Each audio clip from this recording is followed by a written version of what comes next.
Thomas, how's the weather in Hyderabad? It's not too bad. I mean, today was a pleasant day. In fact, yesterday they said it was a little bit hot, but today was a pleasant day. Yes.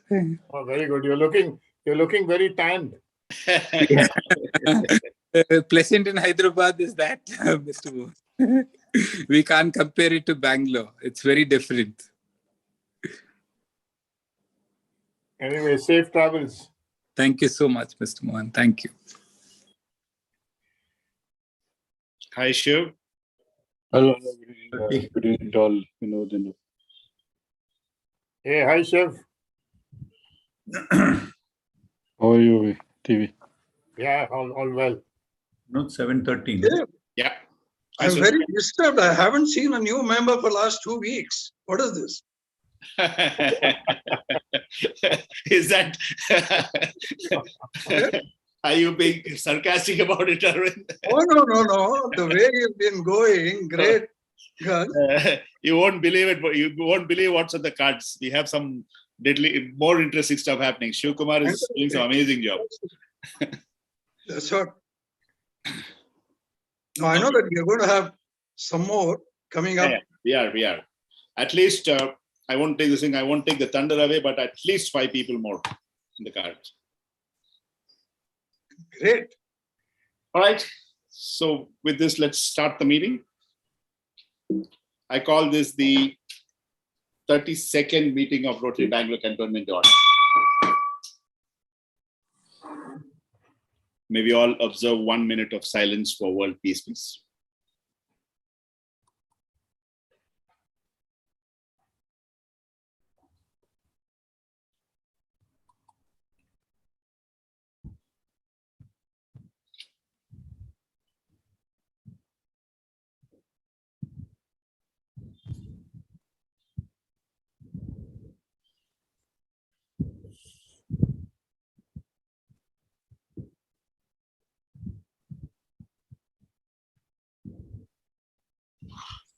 Thank you very much. Good evening once again to each one of you. Wonderful to have you back.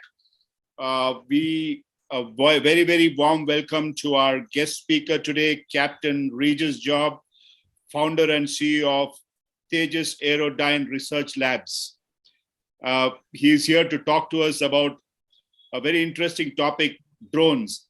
Many of us at least have known drones and their utility in wars and things like that. But today, drones are everywhere, and something that we're talking about is going to be probably getting into each one of our lives, including wives spying on your husbands and things like that. So I guess let's hear more about those kind of utilities, about drones today from Captain Regis. Welcome, Captain Regis, to this meeting, Rotary Bangalore Cantonment's meeting. Thank you very much. It's a pleasure to be amongst you all. Thank you. Look forward to hearing you talk. So a few quick announcements. Quite a few interesting things happening after a very quiet January. We're going to have our, you must have heard about the Indiranagar versus Rotary Bangalore Cantonment cricket match. That's going to be held on the 20th of February. Remember, we are the defending champions and we are taking this Indiranagar on. I believe Indiranagar is warming up quite a bit. But trust me, we have a fantastic team in place. In fact, more than 15 people have signed up. So we need a selection committee now to come up with the final team. So that's a good problem to have. So I request all of you to join us at the St. Joseph Commerce College grounds at 9 a.m. on 20th, it's a Sunday. And this will be followed after the course, the cricket match, we'll have fellowship at the Bangalore Club Anchor Hall at about 12:30 in the afternoon. So I request all Rotarians and Ants to come and join us for the cricket match and later on join us for the fellowship at Bangalore Club. It's going to be wonderful fun.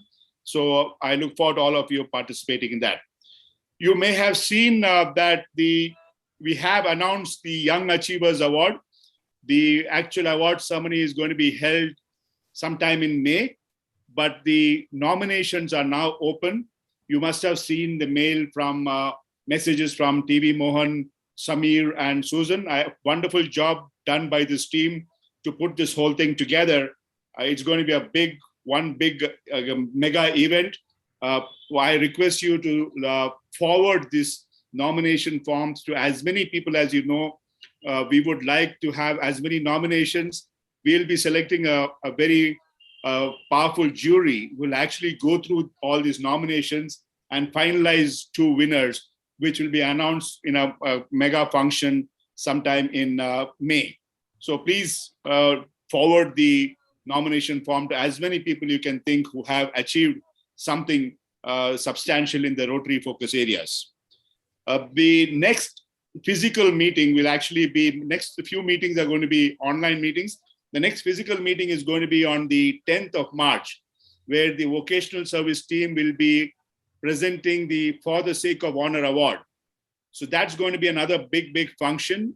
I would like all Rotarians in hand to join us physically at RHL. I promise it's going to be a wonderful event. And also, we would be inducting at least another 3 new members on that day.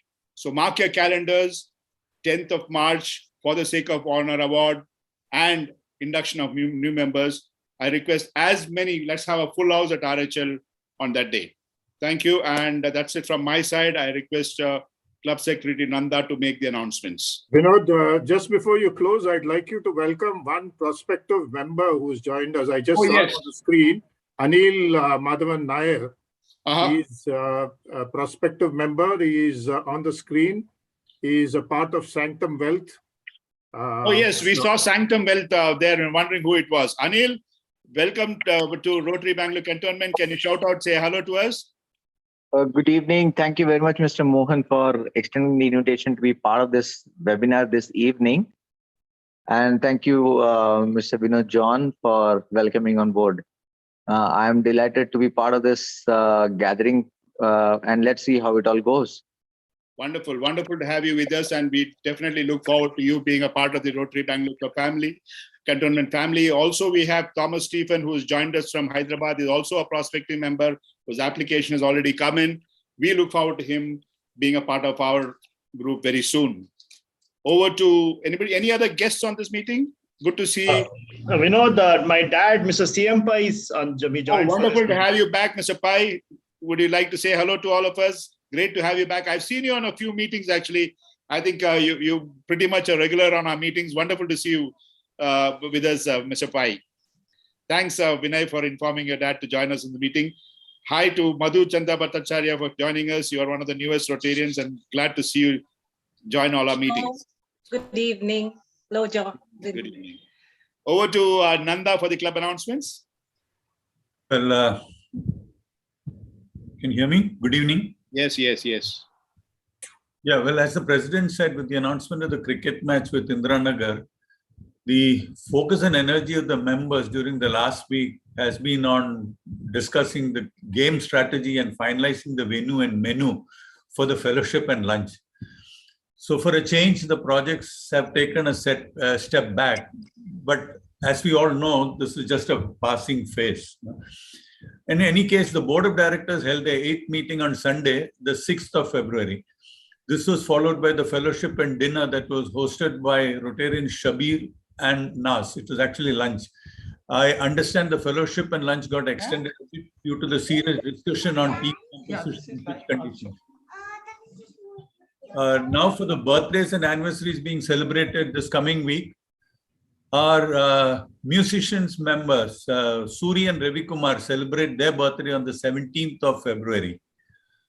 And unlike last week, there are quite a few Anns who are celebrating their birthday this week. Our First Lady, Anne Mercy John, celebrates her birthday on the 12th of February. I don't know, Vinod is going to give her a drone as a present. Oh, thank you for reminding me, Tanda. So also, Biraj Kalyan celebrates her birthday on the 14th of February. Susan Kurian celebrates her birthday on the 15th of February. And Devi Nair celebrates her birthday on the 16th of February. So you have celebrations on 12th, 14th, 15th, 16th, and 17th, obviously. And for the wedding anniversaries, there are 3 couples who are celebrating the wedding anniversary on the 11th of February. That is tomorrow. Our past president, Bharat Bail and Meera Bail. Then our club naval chief, Damodaran and Nair and Devi Nair.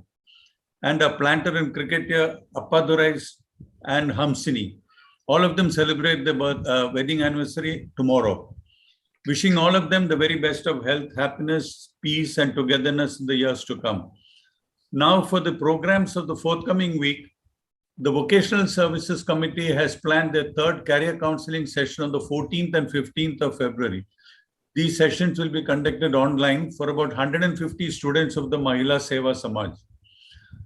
The club service is holding their meeting this Saturday on the 12th of February.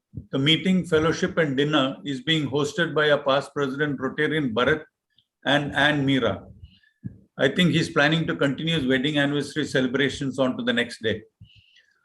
We also have a meeting fixed on the 16th at 4:30. This is actually a meeting with Rotary Club Jerusalem.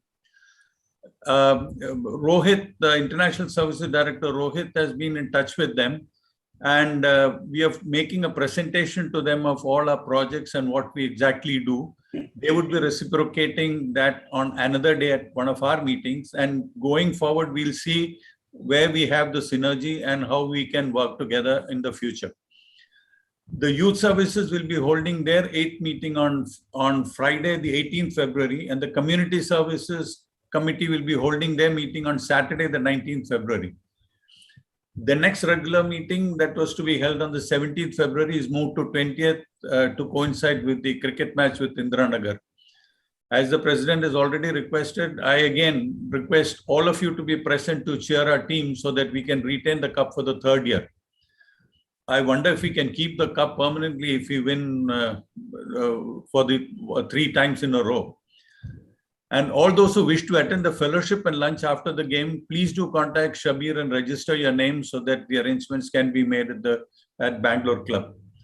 Similarly, the next regular meeting, which should have been held on the 24th February, is also moved to 26th February to coincide with the vocational visit to the Karnataka Chitrakala Parishad. I know the members of the Vocational Services Committee have been contacting each of you, but all the same, do give your names if you are interested in joining the group on the vocational visit. Well, that's the announcements for the week. Thank you. Thank you, Nanda. That's a whole lot of activities. Again, I forgot to talk to you about the vocational visit. I think it's going to be a very, very interesting visit. Don't miss out on that. Please register for that. So without any further ado, I'd like to invite our new Rotarian, not so new Rotarian, Manjunath, to give a classification talk. Manjunath, over to you. Thank you. Can I share my screen? Please do. Nanda, you need to make him co-host. Yeah. Okay. Yeah, you already.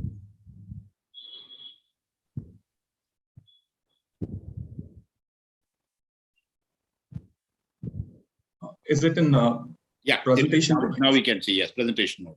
All right. So firstly, thank you for the opportunity. I mean, I'm going to be doing the classification talk this evening about heating, ventilation, and air conditioning systems. I just want to quickly run through what HVAC is globally and at a national level, and then try and provide some pointers on this. Globally, I think HVAC is a huge industry. It's about $130.5 billion industry. It is growing at a very high CAGR of 6%. It's expected to be around $197.5 billion dollars USD by 2028. Increasing urbanization is actually driving the market growth.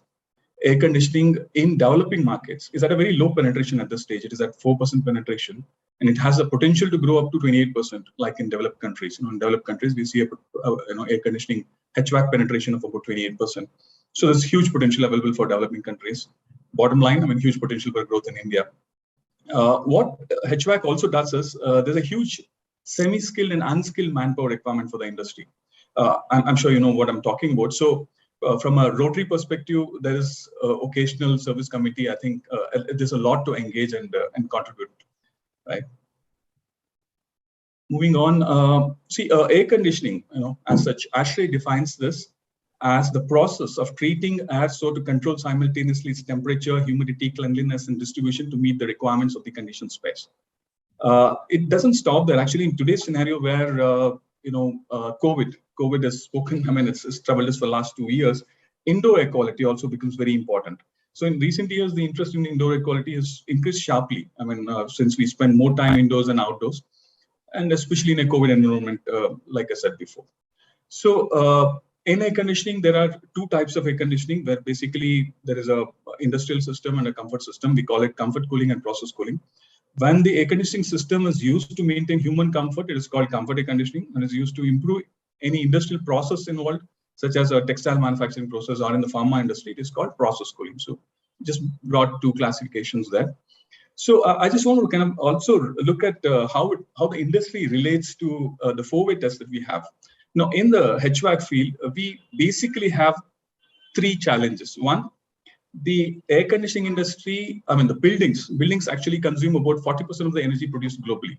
And buildings, HVAC consumes about 65% of the energy overall between, a typical healthcare or a normal IT building.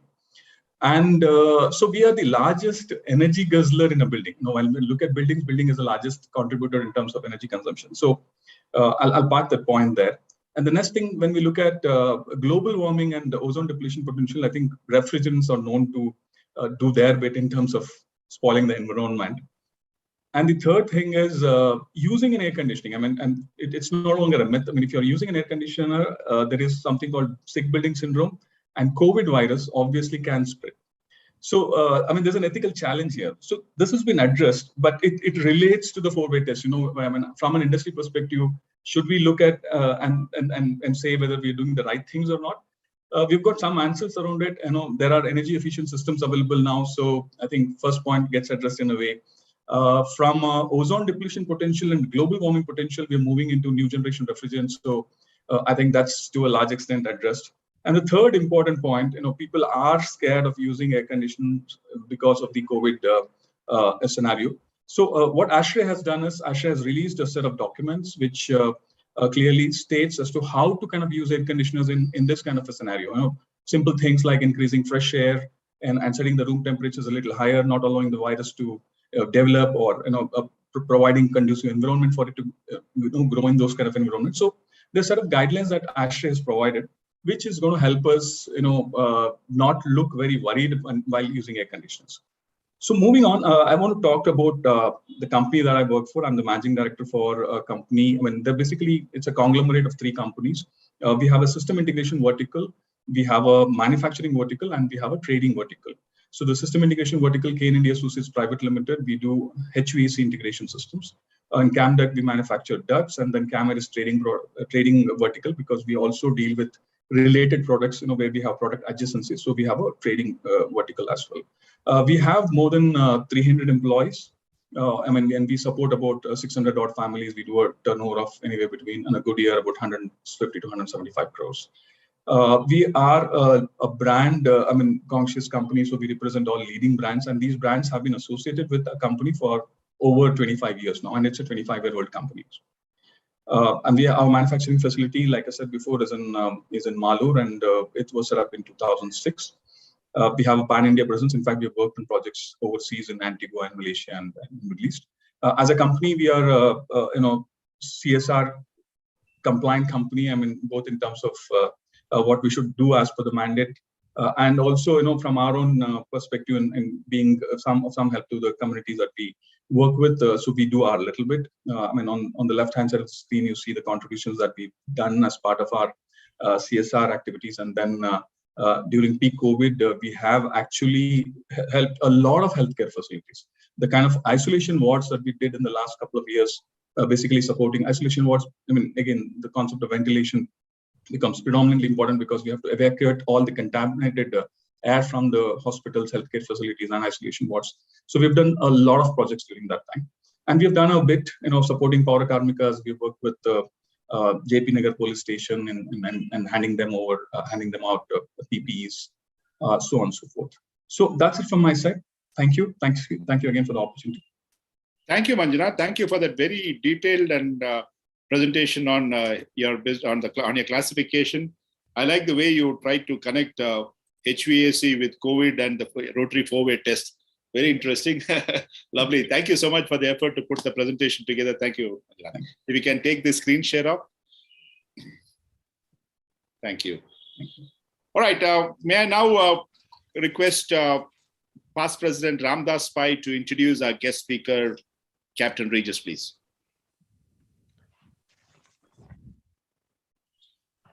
Captain Regis Job. Born in Bangalore to two wonderful parents, both doctors, who encouraged him to follow his dreams. He is known as a tech geek who was labeled in school as most likely to leave havoc in his wake. Enjoys life to its fullest and believes that he is still a youngster at heart. It's just that the toys got bigger and a heck lot more expensive. A pilot by profession, a foodie by nature, and a human by choice. Pilot who has trained 1,000+ aviation professionals in more than 25+ years of his experience. 100% success rate of project deliveries that he has handled. A DGCA certified UAV instructor, one of the 4 elite civilian who, as an instructor for remotely piloted aircraft systems in India as master trainer. He has under his caps or wings, aerodrome safety management, disaster management at airports and aerodromes, and air safety controller management system. He is chatting with us today on drones and UAVs as he is well versed in the design, construction, repairs, fabrication, and operation of all this in multiple locations. Goes by the line, dare to dream the impossible, watch each come true, blaze your trail like a shooting star as your destiny is shaped by you. My pleasure to introduce Captain Regis Job. Thank you, Ramdas. Thank you for that wonderful introduction, and really delighted to have you with us, Captain Regis. Over to you now. Thank you. It's my pleasure and honor to be with you all. After such glowing words, I genuinely hope that I can make this presentation as interesting as possible for you all. I'm sure that in the interest of time, I'll move on to the presentation. And post that, should you have any questions, I'll be more than happy to answer them for you. So without further ado, I'd move on to the presentation part. Hope you'll enjoy it.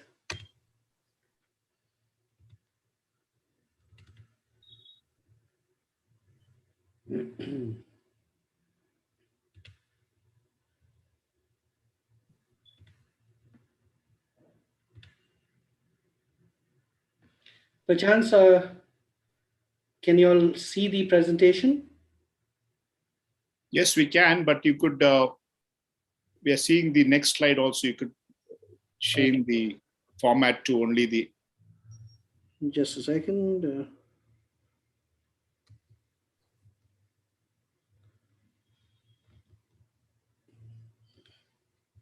Trying to get that to work. So slideshow. Is it visible now? Yeah, it is, but you're not in slideshow mode. You are in the presenter mode. You should get away from the presenter mode and just click the cup on the down, the third one down. There is a use presenter view near your monitor automatic. You just unclick that. Go into slideshow mode. Okay, it's on slideshow. And the use presenter view. The easiest thing is to just click on this cup there next to that volume button. No, that won't.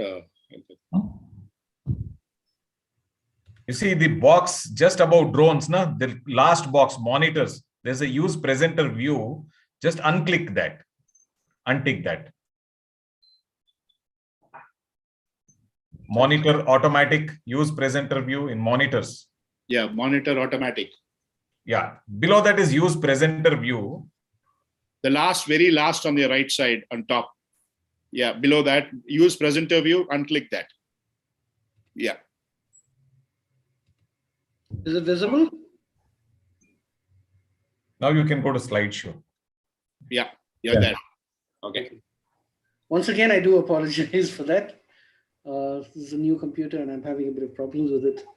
But on with the training program. Many of you all in the beginning of this program, you all were talking about drones and how do you control them and what nasty things we can do with them, what's so bad about them, what's so good about them. So what's a drone? A drone basically in technological terms is just a part of the unmanned aerial vehicle system.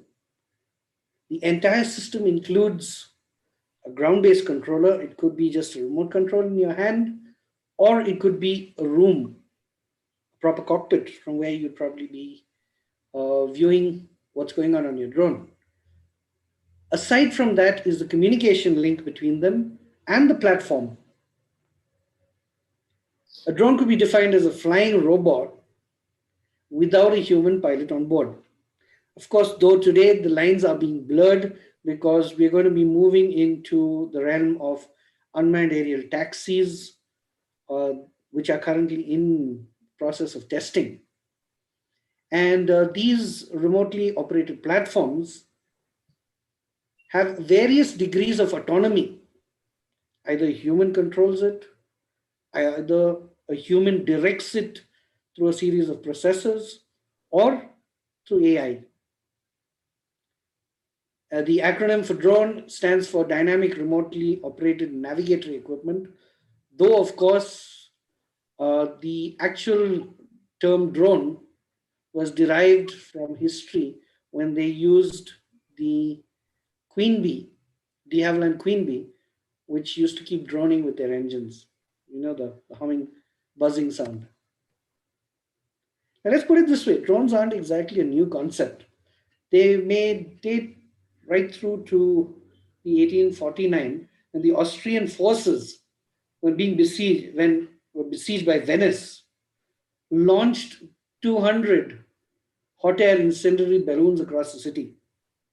Of course, that was an unmitigated disaster, and we'll come to that in a different chapter when we move on to drones called meteorology, where the drones were launched at the wrong period and the drones blew backwards towards Vienna. And I don't need to tell you what happened after that. Well, to move on, Abraham Karen, an Israeli, is generally regarded as the father of modern drones and is the inventor of the world's most feared unmanned aerial combat vehicle, the Predator drone. I'm sure many of you would have heard about that. However, drones have a good side, aside from being used just for defense. And drones are a new technological wave of the future. And all of us over here are witness to the emergence of a radical new industry. And this is worth billions. And as we speak, it is globally redesigning aviation, land logistics. And through the presentation, you'd see providing unmitigated solutions to real-world problems. It is a disruptive technology, and these include but are not limited to the defense. Its birth was through defense. However, it is trickled down through to search and rescue, aerial cinematography, surveys, surveillance, security, disaster management, agriculture, mapping, road, rail, and waterway construction and monitoring, and possibly in the near future, cargo and parcel deliveries and air taxis also. As you can see, infrastructure, we have drones that check as to the development phases or as to the construction phases, or if there are any errors, or if there's anything that needs to be done in case of a mission creep. Agriculture, I'm sure you all would have all seen in the budget, there's a huge budget being allocated just for drones in this year's budget and in the following years to make India one of the leading providers when it comes to drones. And agriculture in India is a mega market. You see the facts and the figures, and you'll know why global companies have been trying to rush in to enter the Indian market and why India is protecting that market. Logistics and deliveries, I'm sure you would have heard about pizzas from the sky, right down to stunts being conducted in India as pan from the sky. Those could be dangerous and are banned. However, we're talking about proper logistics. When it comes to logistics, we're talking about critical on-time delivery. We move on, you can see that it can be used right from medicines to items that lose their value post a certain period. Perishable items. Now, perishable items could include food, it could include medicine. It also includes things as simple as mundane as a newspaper. I'm sure that day before yesterday's newspaper is not much value. Falls under perishable items. These could be handled, mundane jobs handled by drones that could deliver them. I'm sure you've seen media and entertainment in the recent Republic Day parade. Drones were used in the sky to paint an aerial image, a dynamically moving aerial image. So that is a major field right now where drones are being used in the civilian side. Of course, as I mentioned, swarm drones also have a defense purpose, and we shall be discussing that through the presentation. Oil and gas surveys, ensuring that pipelines are okay, no disruptions, no leaks, and that the area is clear of unwanted influences. Power and utilities, to check line continuity, to check resistance, to check in case there are any problems with your systems, which give you your electricity right out to your homes, factories, and the entire country as a whole. Safety and security, yes, drones are being used for safety and security in India. And if you've noticed, post the budget, the Delhi police have been given a 1,300 crore budget to begin utilizing drones for security and safety. Search and rescue, as you've seen with the Kedarnath, as you can see with floods and earthquakes, drones can help assist search and rescue by moving into areas that are dangerous, that are hazardous, and are inaccessible, to probably find survivors or to assist in operations by dropping valuable items like medicines, food, and probably clothing too. Mining is an industry where drones are moving in fast and are taking control. It takes survey people 10 to 15 days to do a proper volumetric analysis, whereas a drone equipped with the right cameras and the right equipment could probably do it in under an hour. And then post that, dynamically tell you exactly what is happening with the volumetric analysis. Insurance. Aside from insurance, drones are also being used right now as we speak to notice and detect land encroachment for land surveys, accidents, incidents, and events. Healthcare. As we go through the program, you'll be able to note that drones have moved into healthcare divisions also, delivering just-in-time medicines, anti-venom, and right now, even organs. Cuts down the time and increases the viability for transplant. This is how they have data acquisition. As you can see, drones are able to spot lock-on targets and perform programs in the form of what's on the truck, what's been removed from the truck, what is the volume that was added or deleted. Also while targeting areas around for surveillance. Aerial photography. I'm sure you would have seen those lovely shots where they zoom in and zoom out, where the heroine and the hero are dancing around, and you get these lovely long-range shots. All that is being done by drones. And the defense. As you can see in the defense sector, massive leaps and strides have been made. What you see is the Predator drone, which has recently been picked up in another form called the Sea Guardian by India. And India is also developing drones for defense. And right now, we have moved on to development of drones for the civilian side for peaceful reasons. And the industry is booming. As you can see, the predicted value of the drone industry, Goldman Sachs says it's over $100 billion market globally. As stated by Price Waterhouse, it's set to grow at a compounded annual growth rate of 17%.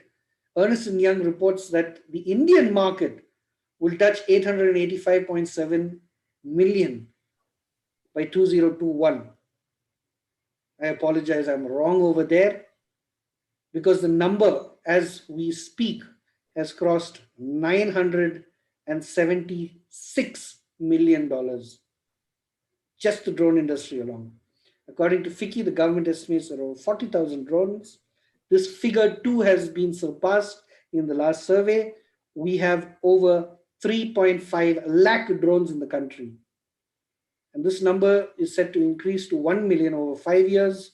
We are expecting that by 2023 end, we should have 1 million drones operational in India.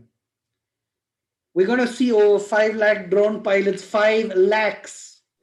That's 5 lakh jobs, 1,000 manufacturers, and over 1 lakh drone operators introduced into the system. Aside from ancillaries as in research, development, production, manufacture, as you can see, the potential of this as a disruptive technology and as a job creator. As you can see, infrastructure, there's over 45 million, agriculture, transport, security, media and entertainment, insurance, telecommunication, and mining. The commercial market is set to be a $43 billion opportunity by 2024. The drone market future is on a positive uptrend within the rapidly evolving industry. This is something we need to note, because other major factors impacting the growth are development of industry-specific solutions, improved regulatory framework, increased requirement for high-quality data, technological advancements in drones, and need for worker safety.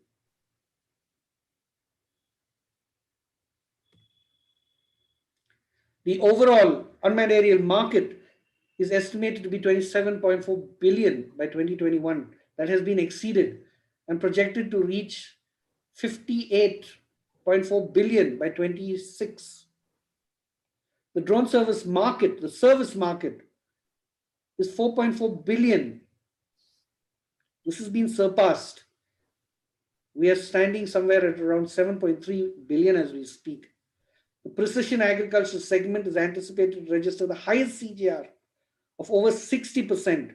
As you note, agriculture in India, either you have farmers using tractors and sprays which are hazardous to them and they cannot cover a large area. There's a lot more fertilizer wasted, volumes aren't controlled. Whereas with precision agriculture, it's like you're flying printer. The drone goes over a field and like a tailor-made suit, it checks as each plant, how much water does it need, how much fertilizer does it need, how much pesticide does it need, and sprays that amount over that plant, giving you the highest yield possible, at the same time giving you a volumetric analysis of what can be achieved from that plant based on past history. This information is invaluable in the current market, as we call it, what we call it the futures market, wherein they predict the cost of onions, or they predict the cost of potatoes, or they predict the cost of coffee, or walnuts, cashew nuts, oranges. When you have that data, companies that buy the product stand to gain, and in turn pass this on to the farmers to increase the volume. The Asia Pacific regional service market is expected to lead the drone service market and is projected to grow at the highest CAGR during this forecasted period. As you can see, India, probably 4.4 billion. We are way behind where countries have 18 billion. We're talking about China and the rest of the countries. Now, what this all means, this is akin to the emergence of the computer and the IT industry that probably all of you all witnessed in the early 80s, that propelled the country to prominence within the global industry. Today, commercial drones are being considered as a disruptive technology, as I mentioned to you, with immense potential. And those currently entering the market are on a short ride straight up to the top. I have been in the industry for quite some time, and just in the recent past, in the last 3 years, I've seen ordinary people turn into millionaires in the Indian ecospace.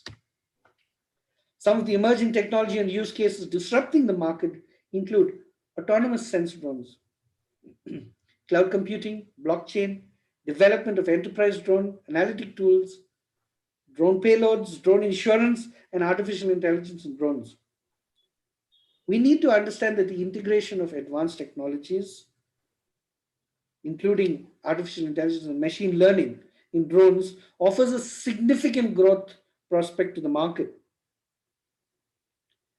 Such drones can better understand their surroundings, they sense their surroundings, are able to map areas accurately because of GPS information, track and monitor the movement of specified objects, as well as offer precise analytical feedback. How? I'll show you in the following processes. As you can see, artificial intelligence drone teaches itself to fly. They offer real-time data-driven decision-making capabilities and rapid capturing of data and transference of the same. AI-powered drones also enable users to collaborate and access feed captured by one drone and trace the drone's flight patterns in real time. This, coupled with predictive learning modules, facilitate faster data analysis and offers actionable intelligence, both in the defense field and in the civilian field. As we mentioned, the drone service market is growing substantially owing to the demand of drones due to time efficiency and increasing applications globally. This growth is attributed to the increasing number of drone services. As you can see, aerial photography, surveys, real estate, agriculture, construction, cinematography, utilities, infrastructure inspection, education and training, consulting, data aggregation, oil and gas, forensics, first responders, scientific research, conservation, mining, and a host of others. And looking at the graph, you can probably see the percentage of these different fields. The factors expected to fuel the growth of the drone service market include the increasing use of drone services for industry-specific solutions, an improvised regulatory framework, and an increased requirement for qualitative data by all these various industries. Training and licensing, as you can see, that's something that I'm in charge of and something that I do. On the top, you can see what are small drones used by civilians. You can see a little larger drones, and to the extreme right are some of the larger drones which are being used for surveys and surveillance. You can see a classroom. What you see right in the middle at the lower section is an actual cockpit of larger drones and the display screen of what you'll probably be looking at when you fly a drone. I need to tell you all this is not complex, neither is it out of the realms of ordinary people, neither is it rocket science. Yes, it is a technological marvel. A lot of research and development goes into this aerial platform, but all this research is aimed at making things simpler. I'd like to state that most people don't fly drones, they manage drones. They aren't exactly pilots where they are controlling the drones in real time. what they do is flight direction. They assign a certain track or heading or speed and instruct the drone to perform a certain set of functions. So as somebody was asking, how do we do it? We do it through a little remote control or through a big, huge panel like that. The technique is still the same. The main components of a drone: you have the aircraft, you have the remote pilot station, you have the communication link, you have the drone dispatch unit, which we call the catapult, or you can make it take off on its own power, and the payload. The main purpose of the drone would actually be undermined if we do not speak about its aerial sensor. Now, the sensor is what makes a drone such a perfect tool. The eyes can see in the color spectrum, whereas drones see a lot more than what just our eyes see. And using these multispectral sensors, you can look into the infrared field, you can look into the ultraviolet, you can look into the electromagnetic spectrum, and a host of other spectrums. And the information that you can get is invaluable. Some of the use cases are aerial photography, aerial cinematography, photogrammetry, geographical Earth information systems, spectroscopy, night vision, thermal spectrometry, multispectral scanning. These are used for locating, assessment, security, and predictions. Some of the key applications where interpretation is the most demanding. As you can see on the screen, what you have is an image called LiDAR, that is laser radar. The black and white image is a thermal image that is captured, and what you can see is layering. I'll come to that and show you how using a composite image can give you information that you'll be unable to attain just using the human eye. Rules and regulations: pilots are professionally trained to fly drones. It is not a toy. They need to have theoretical and practical training to obtain a qualification certificate with the authority to perform RPS flights. During training, they acquire the knowledge of navigation on unmanned flights, meteorology, that is about the weather, flight performance, planning, and flight rules. They learn to fly with safety, accountability, and responsibility. And they understand that they are operating within the manned aviation ecospace within which they have to integrate. Privacy threats and anti-drone solutions. Concerns over drone usage, government regulations, diminishing professionalism. As you can see, a number of times drones have been used for bad and terrorist activities. More recently, you've seen the Houthi rebels, which launched drone attacks on Abu Dhabi, at the airport, and you saw the damage. You've seen what happened a long time back at Heathrow Airport. Enterprise moving operations in-house, skill gaps, talent shortages, commoditization, shrinking margins, automation, and displacement. The real problem lies with rogue operators who function above the law and who will find a way to circumvent, evade, or break regulations. This is where the wisdom of and knowledge of the Bureau of the Civil Aviation Security comes to play. The BCAS, which is a central agency directly working with the Ministry of Civil Aviation as a regulator, has set a policy that they are there to govern the nascent RPS industry, to grow in the direction and guidance rather than to police them. And that is where our system is unique, which I am definitely sure will help to propel our industry forward, especially in India. Facts to tell the truth. With the opening up of the Indian skies to the civilian drones by the Minister of Civil Aviation, the demand for commercial and defense-related unmanned aerial vehicles has accelerated at an incredible pace. Facts are there. 22 drone models approved in a year. 558 unique identification numbers identified. 29,459 DANs issued. That is approximately 30 license plate numbers for big drones. 8 approved flight training organizations, 90 exempted projects, 96 instructors, and 166 green zones in the country. And right now, India is moving towards making itself more of green zones and lesser red zones that are non-flyable zones and yellow zones. These are some of the project approvals by the drone operations by the Ministry of Civil Aviation, many of them government, some of them private, and some of them corporate. Some are also educational institutions which have moved forward with success stories. One such success story, a humanitarian effort, is our own Bangalore-based Red Wings Aerospace, where their drones have been successfully used in the programs for medical programs for deliverance of polio vaccines at Papua New Guinea.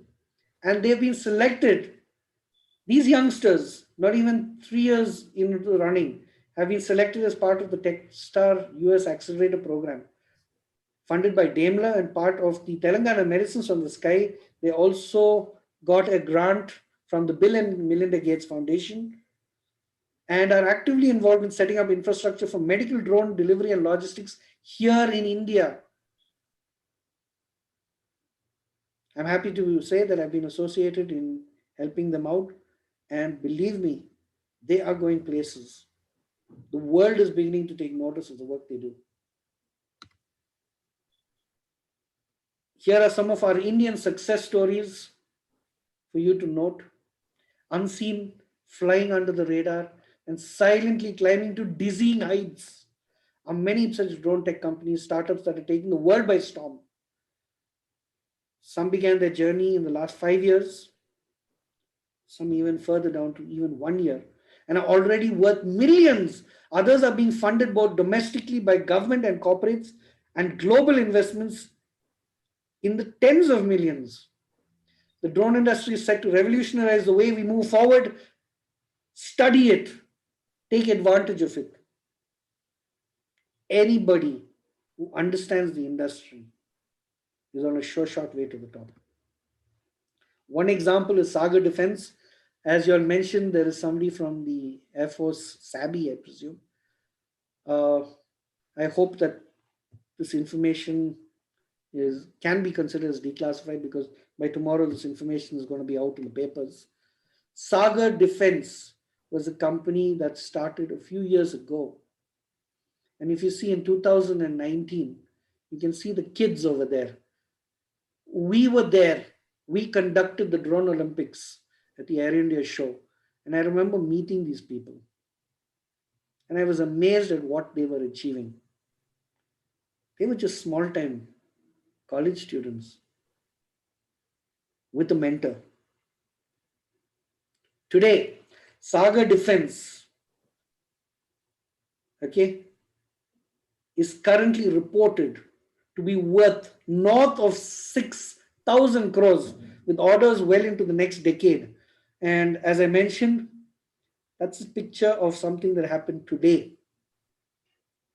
Tomorrow you'll see the breaking news of the induction of the Varuna, which is currently undergoing flight trials with the Navy, being proudly made in India by a small little company which did not exist a few years ago, which today is worth thousands of crores.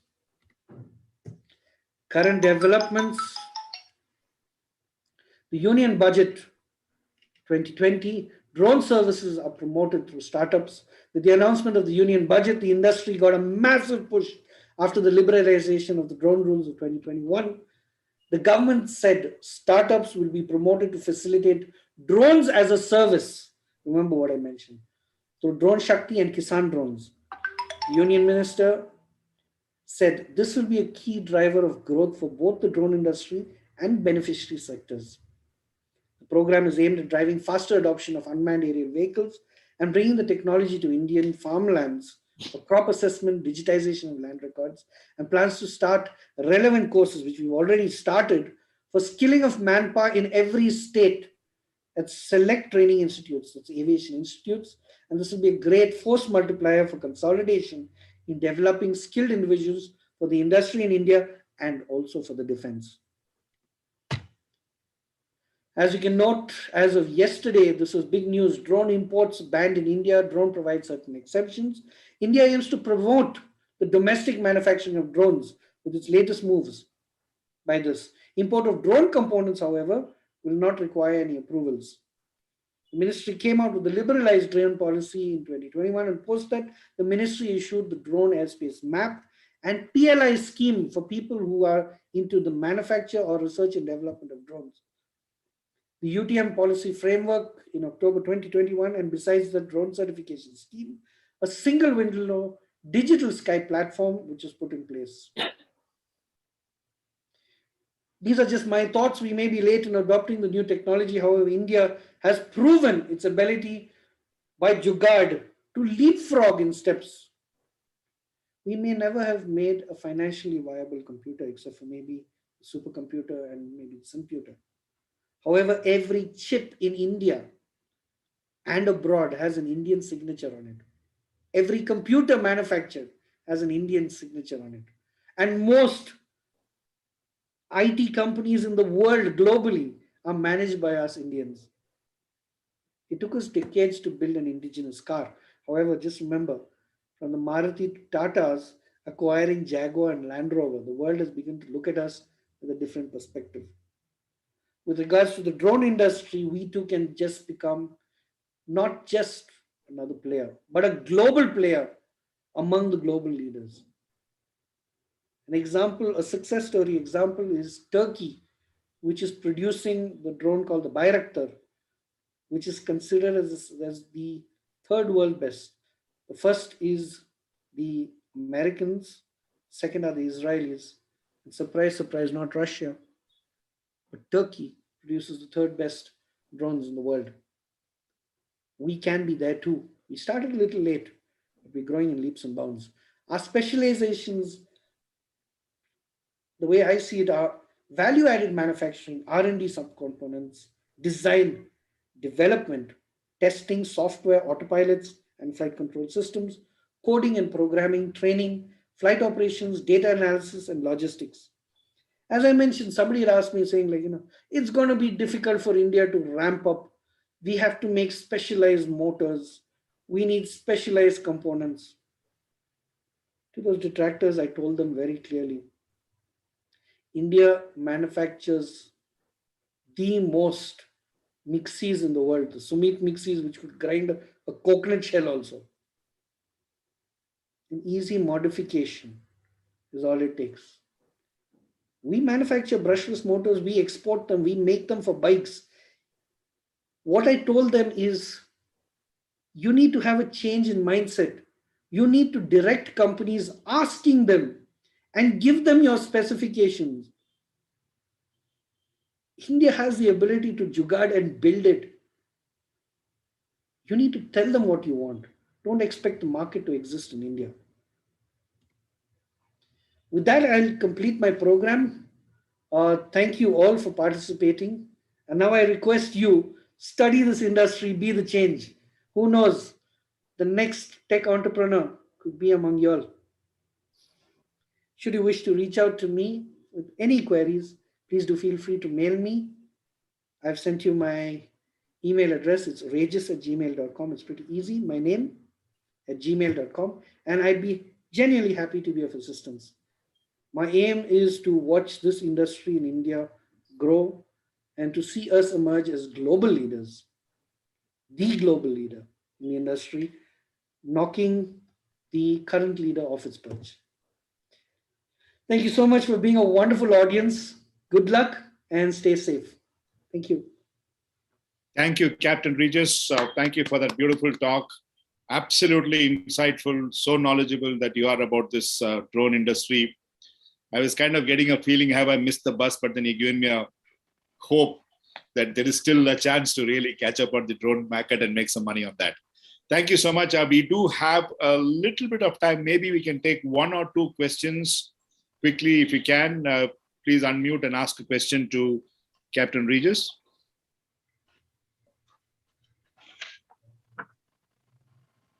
Please go ahead. That was a lovely, informative talk. Thank you so much. We are much excited about drones. Just one concern. There seems to be a tremendous amount of traffic of drones very shortly on our skies. Just like the aircrafts have these control towers telling them where to go, how to go, etc. Would there be a number of control towers monitoring these drones, or how exactly will they be flying all over the place? So Sudhakar, that's a brilliant and an excellent question. That's a topic that I didn't address. There are companies in India right now who are working on exactly what you're talking about, wherein the number of drones are going to far outtake the number of aircrafts that are in the world. There's going to be a paradigm shift. And what we're developing is artificially intelligence-based systems called unmanned aerial traffic management systems, which will integrate into the air traffic management system and inform the air traffic management system should there be a dynamic threat and perform a dynamic threat deconfliction by itself. We are working on such technologies. We are moving on it. Very soon you'll see that being inducted in India also. That's another very interesting field, considering that I've also done my air traffic control. And we are genuinely developing the processes and procedures as we speak. If you're interested, I could definitely share that information with you. Actually, very good question, Sudhakar. Just adding on to Sudhakar's question, with so many drones, is there any regulation in terms of protecting your privacy and things like, just like you have data privacy? Is there a threat in terms of intrusion of privacy? There are.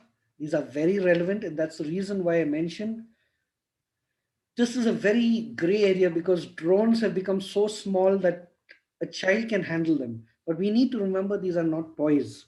There are strict regulations that guide the use of drones. And any drone over 250 grams in weight falls under DGCA regulations, Ministry of Civil Aviation regulations, and the Ministry of Defense. And that's the reason why India is now mentioning that people who are going to fly drones need to be certified and licensed, because drones are being treated as an aircraft. And as such, they learn the laws, where you can fly, how high can you fly, not allowed to fly over people, not allowed to fly over people's house and watch what they're doing in their swimming pools or in people's bedrooms. As somebody had mentioned, you could probably, I think it was Gargi, as to checking on people using drones, not without their permission. And in effect, there is always the yin and the yang. As we develop drone solutions, there's also something known as anti-drone solutions, which are being developed to, there are three methods. One is the kinetic method, that is to shoot a drone from the sky. The other is an electronic disruptive method, wherein you disable the drone. And the third one is a passive method, wherein you identify the drone and inform somebody else as to what there needs to be done to those drones. And in the defense at the moment, we have something known as the CATS. It is a drone that autonomously flies along with our Air Force aircrafts. And you can program it and direct it to assess a threat or to assess if there are any other aircrafts coming in, whether it's friend or foe, and perform maneuvers by itself. That's wonderful. Absolutely wonderful. One more question. Susan Marcus, please unmute and ask your question. Yeah, very, very exciting talk. I wanted to get your opinion, Captain Job. You spoke of the application of drones in various sectors, agriculture, moving of essentials. Which segment do you think in India will really take off for drones? Let me put it this way. the public are yet to be notified, but the agricultural industry has already taken off. There are companies like Bayer and the rest of the companies who are begging to be allowed to work in the Indian subcontinent. And that's the reason why, if you noticed, the Kisan Drone Project program, which was sanctioned during the budget, drones as a service, it's already there. The second service, which is already booming in India, is for land survey and digitization of land records, and also for soil enrichment along the seabeds or along river beds or along lake beds, and the possibilities of floods and how it could affect even forest enrichment. So that's the second one. And the third one is medicines from the sky. I've been quite passionate from it because, truth be told, there was an incident, personal incident. I lost a cousin because of peanut allergy. They were in the middle of a concert and he consumed something that had peanuts. And he had his EpiPen, but it was in the car. By the time they brought it to him at the concert, he was no more. Drones today could have that EpiPen with the person in less than 10 seconds of the show. That aside, there are a number of cases where, when I was at the ATC, Air Traffic Control, where we've taken care of organ transportation. And most of the time it is delayed because of operational reasons, which loses out on the golden hour. People have accidents on the roads, they need to be transported or stabilized. By the time an ambulance gets there, it's too late. Whereas a drone can carry the technical equipment required to stabilize them. Or in the case of transplant, what to take you 3 hours by road, you'll probably be there in about 15 minutes. So that's the third one that I see where drones could be active. And the fourth, which is already being used in India, this is just to show you how these sensors work to our advantage. Solar cells. When you look at a solar cell, it's a matrix. It's just blue dots. And how do you know that a solar cell has failed? By looking at it with the human eye, you can't notice that. But if you fly early in the morning, when power is just about being generated, if there is a failed solar cell, it becomes a resistor and it starts heating up. So a camera that can look into the infrared region would be looking at a blue solar cell with a red spot. I could observe 1,000 solar cells in a fraction of a second, and using artificial intelligence, by the time the operator blinks his eye, I could know which cell has failed on which solar panel and how long it's going to take to get it replaced. So, wonderful. Fascinating. Unbelievable number of applications. Just yesterday, if you've noticed, there was a person who was rescued from the hills.